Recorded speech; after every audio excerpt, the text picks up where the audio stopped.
I'm not the house of cards that falls down easily.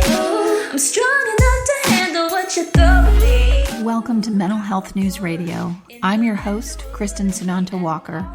Just what are we going to discuss? The intimacy that is mental health. Let's continue to make it as comfortable as discussing brain health or heart health. This show has been on the air for several years and we have amazing co-hosts. And then we created a network of podcasters on mentalhealthnewsradionetwork.com, a place where every possible facet of mental well-being can be talked about openly. My show, after several hundred interviews, the format is this: intimate, deep, funny, touching, sometimes uncomfortable, but always vulnerable conversations with interesting people. The goal is to have you, our listening family, many of you who have become my good friends, feel as though you are listening in on private conversations.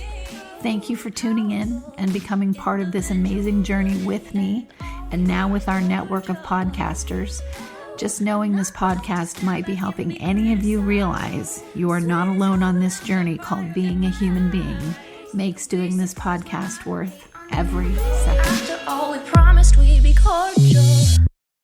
Hi, listeners. We are here with Melissa Hunsinger-Harris. Hi, Melissa. Hi. How are you doing being quarantined to work at home? Well, we're surviving. My dogs and I, we're just banging out our work and getting it done.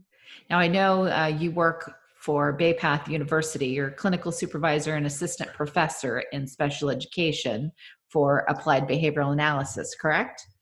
Yes, I'm also the assistant director of the EIBI program. Fantastic.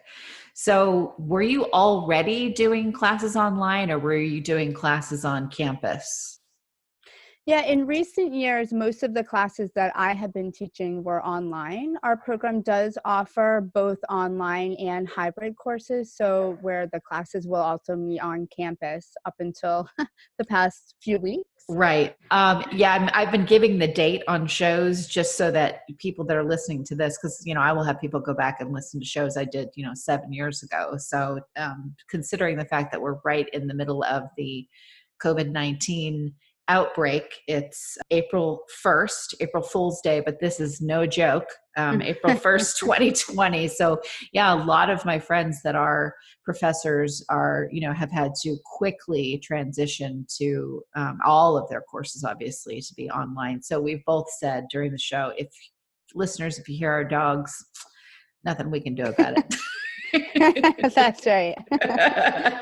So tell me a little bit about why you got into applied behavioral analysis. I started in the field of applied behavior analysis over 20 years ago when I was actually an undergrad in studying education. And I worked at a small school for students diagnosed with autism. And I really just enjoyed the practice, enjoyed the one-to-one work with the students and seeing all of the gains that my students were making. After I graduated with my degree in education, later I worked at a school for children, an outplacement school for children with autism, and started my educational path towards becoming a BCBA at that point. Gotcha. So for those listening that don't know what BCBA is, could you? Sure.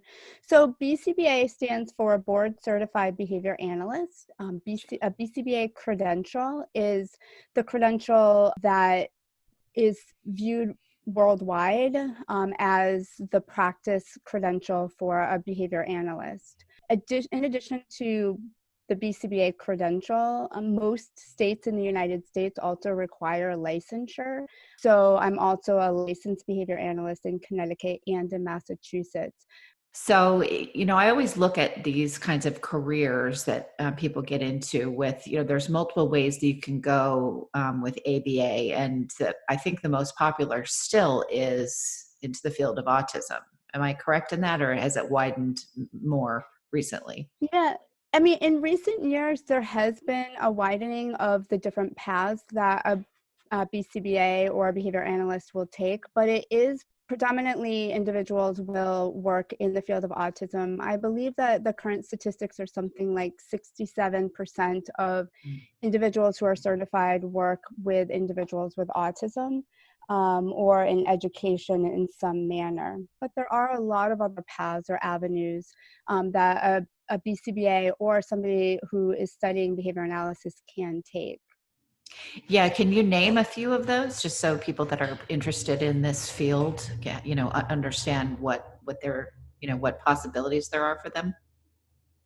Sure. So there's a study, a part of our field that looks at organizational behavior management, otherwise referred to as OBM, where a behavior analyst might go into a company or a corporation and look at productivity, turnover of the workforce, and so forth.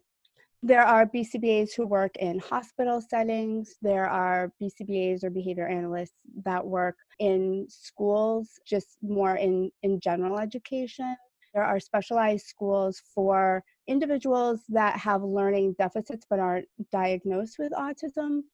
There are specific instructional strategies that are useful or that have been utilized to help increase educational goals for students. Environmental sustainability is a large portion of our field, particularly in the current environment, looking at ways that we can help reduce our carbon footprint. And so there's a lot of behavior analysts that work in research in that area, just to name a few. There's probably something like 35 or 40 different career paths. Behavioral gerontology, working in nursing homes with older individuals. Right, exactly. And then also obviously working with kids on the spectrum too, but adults, I would imagine as well, correct? Yeah, that's right. So a lot of individuals will graduate, obtain their certification, and work in group homes or residential settings, working with adults with autism, but also other disabilities as well. So in going towards the field of autism, I know you've got a wider reach now because you're, teaching this for students that are interested in all the ways that you've explained, the career paths that you can take. But when you started out, it takes a special person to dive into the field of autism, especially when you did it, because that was well before there was so much awareness that there is today. So what made you lean towards, going and working in schools and, working with people that are on the spectrum? Yeah. So when I was in undergrad, this was back in 1998, you're right. It was not, autism was just starting to become kind of a household word, I guess, if you will. And I worked at, like I said, a small center. There were probably like 5 or 6 students. And actually for me, it was an interesting road because the center that I worked at was run by somebody who was actually against applied behavior analysis and spoke pretty freely about that. And it really piqued my interest as to what ABA was, because ABA at the time in 1998, 1999 was definitely not something that was in everyday, it wasn't a degree program in a lot of universities and so forth. And so it piqued my interest, and I really took some time to learn about what ABA was. And what I discovered actually was that what we were doing at that center was applied behavior analysis. And then it piqued my interest as to why this individual was adverse against the field. And so that really kind of set me on this path of understanding what ABA was and really seeing the benefit with such a wide variety of students as I worked in different centers and different environments over the course of the next few years until I went to graduate school. Do you miss being, in the field like you used to be, so to speak? Yeah, I actually do miss it. And I think to myself, I should, do something. I should go back and do something. But right now my plate is pretty full. Right. But I do appreciate the experience that I had to be able to bring that to my graduate classes. It wasn't too long ago that I left the field. I've been teaching in graduate school for a while, but was still in the field for the first few years that I was doing it. So it's only been about 4 or 5 years since I've been out of the field. How is it to teach something like, applied behavioral analysis in an online environment? Because I know there's a lot of, work that students need to do where they're working actually hands-on in the field. So how is it to make that transition? Yeah, I think that, like any program that was completely on ground in a brick and mortar space, the transition period was a work in progress. It took us a little while to kind of think outside the box and really think about how we could provide the same level of education to our students. And honestly, the team that we have within our program is spectacular. And we do a lot of research and looking at best practices in online education, best practices in supervision and in training. And quite honestly, once we took the step towards it, it really was such a seamless transition into everything that we can do online. There's not anything that I can't teach in exactly the same way as I would teach if you were literally sitting in front of me. That's good. That's very good. I have a question for you since I come from kind of a tech side in behavioral health, and where that is around electronic health records. And I know that the use of them is very different for ABA than it is for just outpatient mental health counseling, as an example. So is there anything in the classes, maybe not the ones that you're teaching, but in other classes with BAPATH that, have that as part of the focus, is how to use an electronic healthcare record? Within our program, we don't have any type of programming that focuses on that. I think that we do kind of by proxy. We talk a lot about it in supervision and the supervision experience, for example. So students have to do it. You alluded to this before. They have to do, currently it's 1,500 hours. It's going up to 2,000 hours of experiential learning. And doing that online does require the use of specific platforms that meet the HIPAA compliance. And we also store our documents within a HIPAA compliant platform as well. So I think that as far as, the different systems, we rely on the system that the university has. Gotcha. We don't teach our students directly, how their organization might go over it with them if they're submitting like documentation online. There are different platforms that allow documentation and billing sheets to be submitted online, but we don't specifically teach to that. The reason I brought that up, and I've thought that Sure. would be your answer, which makes total sense, because when I started in this many, many years ago, the students were so unprepared because of the time that it was to go out and have to use electronic healthcare records. Because when I started in this, and I'm aging myself, everybody was using paper files still. But as we've transitioned, and as people that are younger, that are were born after the smartphone came into play, and all of that, it's like, okay, you don't need to teach specific classes about this, because they're going to get it in their 1,500 hours wherever they're doing those hours, because every place is except for ancient ones that are just hanging on for dear life to not have to use technology. But I wanted to make a point of that, is that isn't they are learning, and they're going to be on multiple systems, and younger, the younger you are, the more adept you are, because you grew up with technology. That's right. And actually, that's a good point in a slightly different way for us, because, for example, and this is not necessarily related to billing, but it's related to programming, where a lot of those same platforms that the companies will do billing on, they also have like programs implement, so the program that the direct therapist, who most of the times, is our student, that they're running the programs from when they're teaching, like the lesson plan, those are on those same sorts of electronic devices, like an iPad device or through a specific program. And, from the educational standpoint, we're still teaching students how to write the different components of that program, but we're not putting it into a platform, say, like Central Reach. We're not teaching them how to use that platform. Their employer will teach them how to use that. But we do teach them the components that they need for every program and how to individualize the program to the students' needs and assessment results. And so we're teaching it in more of that, if you will, archaic kind of format, but all of those components then get put into that more tech device as they're in their agency.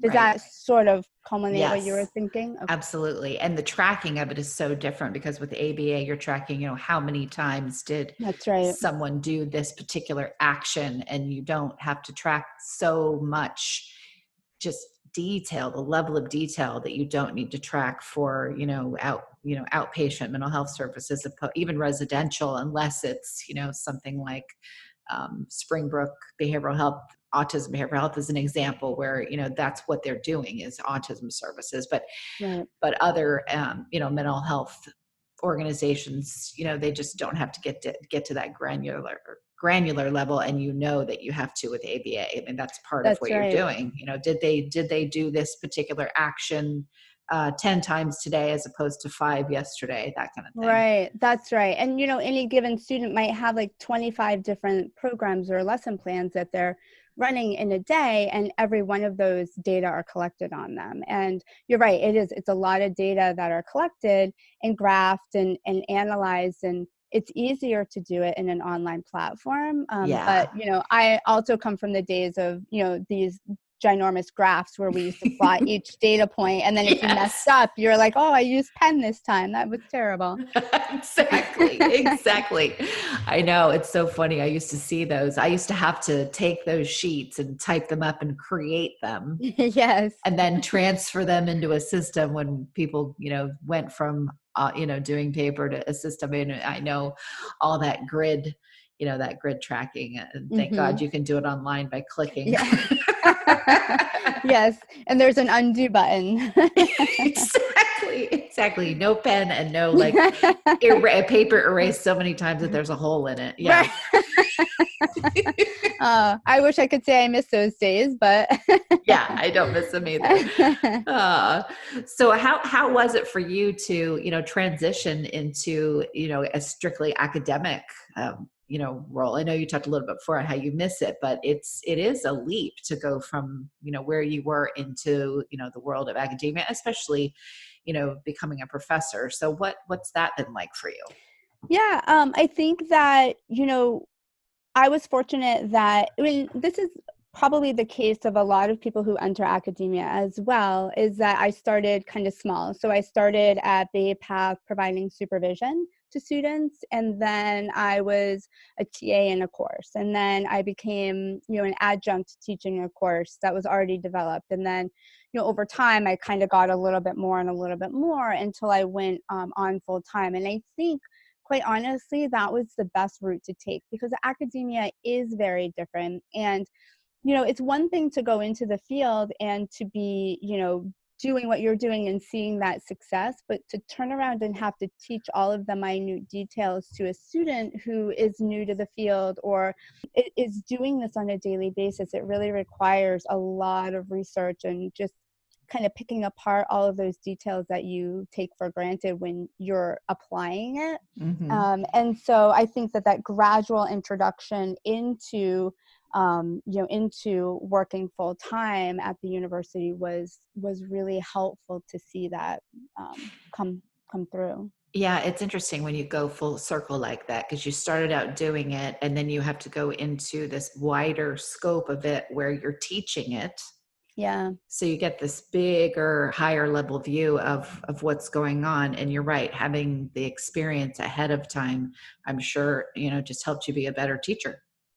Yeah. And, honestly, we have just fantastic students that come too. And it's wonderful when a student is presenting, a challenge that they're facing, and it challenges me too to continue to learn and to grow within the field, because there's always new research coming out on every aspect of the field. And so sometimes a student will come and they're facing a challenge that I didn't face when I was a student or when I was practicing in the field predominantly. And so then it gets you back into that mode of, okay, let me go and research that, and we'll learn about it together. And that's just a really, it's a place that I didn't expect to be in higher education, but it's everybody, because the field is growing really quickly, and there's a lot more. People are working in lots of different types of settings and environments, that it's expanding all of that. Absolutely. And I love it, because there aren't enough academic environments like BayPath that focus on the field of autism, that there's a place where you can go, okay, that's a field I want to get in. Here's all these different classes. Because I've done several interviews with people, and there's such a focus on that particular field. And, we're definitely at a shortage of that, especially with all the awareness that's come in over the last couple of years, even, and acceptance and people knowing about what actually autism, what it actually is. Mm-hmm. That's right. Well, tell our listeners where they can find out more about you and about BayPath. Yeah, so, our BayPath's website, baypath.edu, has great information about our program. It's actually a really easy to use website. You can search undergraduate programs, applied behavior analysis. You can find information about faculty on there. So myself and the program director, Dr. Susan Ainsley, and also a little bit about the course sequence that we offer, and how, if you're interested in studying applied behavior analysis, the different courses that we offer within our program. Fantastic. Melissa Hunsinger-Harris, thank you so much for coming on Converge Autism Radio and Mental Health News Radio. Thank you very much. And listeners, thank you for tuning in to another episode. We'll catch you next week. Hi, listeners. I'll make it quick. These are some really cool places that give discounts and other cool things for listeners of Mental Health News Radio Network. If you want to get amazing help with healing from narcissistic abuse, go to healfromanarcissist.com. If you want CBD products that are the best of the best, I use them myself, go to Proze, PROZE.com, and use the code mentalhealth20, mentalhealth20. If you want to get daily perk ups that help retrain your brain to think more positively, go to perkupdaily.com. And also, just because this one's fun, snarkycandles.com. I guarantee you'll love them. Snarky with a Y, SNARKY, candles.com. And don't forget, if you want to hear all the shows on the network about first responders, you can go to firstrespondermentalhealthnetwork.com, and all of our shows that focus on narcissistic abuse, narcissistabusehealingnetwork.com. Thanks for listening, and back to the show. Sometimes I'm passive aggressive, but never without good intentions. I heat up and act on my emotions. Thanks so much for listening to Mental Health News Radio.